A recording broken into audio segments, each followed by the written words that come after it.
qu'on puisse savoir qu'il est le Dieu des miracles, le Dieu qui ressuscite, il faut bien qu'il y ait mort, mais qui va mourir. Vous allez bien, chez moi ça va super bien. Auto je lis chapitre 8. Quand Jésus descendit de la montagne, une foule nombreuse le suivit, et voici qu'un lépreux s'approcha et se prosterna devant lui en disant, « Si tu le veux, tu peux me rendre pur. » Jésus tendit la main et le toucha en disant, « Je le veux, sois pur. » Aussitôt il fut purifié de sa lèpre. Attention, lui dit Jésus, ne le dis à personne, mais va te faire examiner par le prêtre et apporte l'offrande prescrite par Moïse. Cela le servira de témoignage. Jésus entra à Capernaum quand un officier romain l'aborda et le supplia. « Seigneur, mon serviteur est couché chez moi, il est paralysé, il souffre terriblement. Je vais chez toi. » Lui répondit Jésus, « Je le guérirai. » « Seigneur, dit alors l'officier, je ne remplis pas les conditions de recevoir dans ma maison, mais tu n'as qu'un mot à dire et mon serviteur sera guéri. Car moi-même je suis un officier subalterne, mais j'ai des soldats sous mes ordres. Et quand je dis à l'un va, il va. Quand je dis à un autre viens, il vient. Quand je dis à mon esclave fais ceci, il le fait. » En entendant cela, Jésus fut rempli d'admiration et s'adressant à ceux qui le suivaient, il dit, « Vraiment, je vous l'assure, chez personne en Israël, je n'ai trouvé une telle foi. Je vous le déclare, beaucoup viendront de l'Orient et de l'Occident et prendront place à table auprès d'Abraham, d'Isaac et de Jacob dans le royaume des cieux. Mais ceux qui devaient hériter du royaume, ceux-là seront jetés dans les ténèbres du dehors. Là, il y a des pleurs et d'amers rires. » Puis Jésus dit à l'officier, « Rentre chez toi et qu'il te soit fait selon ce que tu as cru. » Et alors même son serviteur fut guéri. Jésus se rendit alors à la maison de Pierre et trouva la belle-mère de celui-ci, agitée avec une forte fièvre. Il lui prit la main et la fièvre la quitta. Alors elle se leva et se mit à le servir.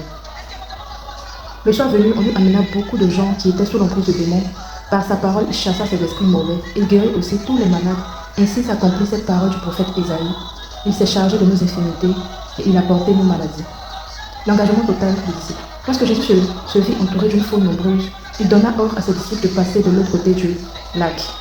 Un spécialiste de la loi s'approcha et lui dit, « Maître, je te suivrai partout où tu iras. » Jésus lui répondit, « Les renards ont des tanières et les oiseaux du ciel des nids, mais le Fils de l'homme n'a pas d'endroit où reposer sa tête. » Seigneur, lui dit un autre qui était de ses disciples, « Permets-moi d'aller d'abord enterrer mon père. » Mais Jésus lui dit, « Suis-moi et laisse à ceux qui sont morts le soin d'enterrer leurs morts. » Il monta dans un bateau et ses disciples le suivirent.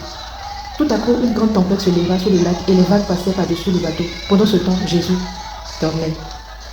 Les disciples s'approchaient de lui et le réveillaient en criant, « Seigneur, sauve-nous, nous sommes perdus. » « Pourquoi avez-vous si peur ?» leur dit-il, « Votre foi est bien petite. » Alors il se leva, parla sévèrement au vent et au lac et il se fit un grand calme. Saisis d'étonnement, ceux qui étaient présents disaient, « Quel est donc cet homme pour que même les hommes, pour que même les vents et les lacs lui obéissent ?» Quand il fut arrivé de l'autre côté du lac, dans la région de Gadara, deux hommes qui étaient sous l'emprise de démons sortirent des tombeaux et vinrent à sa rencontre. Ils étaient si dangereux que personne n'osait plus passer par ce chemin. Et voici qu'il se mit à crier, « Que nous veux-tu, Fils de Dieu? Es-tu venu nous tourmenter avant le temps ?» Or, il y avait, à quelque distance de là, un grand troupeau de porcs en train de paître. Les démons suppliaient Jésus, « Si tu veux nous chasser, envoie-nous dans ce troupeau de porcs. » « Allez, leur dit-il. Les démons sortirent de ces deux hommes et entrèrent dans les porcs. Aussitôt, tout le troupeau s'élança du haut de la pente et se précipita dans le lac, et toutes les bêtes périrent noyées. On dit toutes les bêtes. Toutes les bêtes périrent noyées. Toutes les bêtes dans lesquelles il y avait un esprit mauvais furent noyées. Les gardiens du troupeau s'enfuirent, coururent à la ville et allaient raconter tout ce qui s'était passé, en particulier ce qui était arrivé aux deux hommes qui étaient sous l'emprise des démons. Là-dessus, tous les habitants de la ville sortirent à la rencontre de Jésus, et quand ils le virent, le suppliaient de quitter leur territoire. Générique. Mon verset de méditation se trouve à partir du verset 23, on va dire jusqu'au verset 26. Ici, on remarque que, comme dans le chapitre 6, Jésus était encore en train de parler à ses disciples. On leur dit de ne pas s'inquiéter du lendemain, de ne pas avoir peur, de ne pas s'inquiéter de ce qu'ils allaient manger, de ce qu'ils allaient boire. Parce que lui, Dieu, il est un Dieu responsable, il est un papa responsable.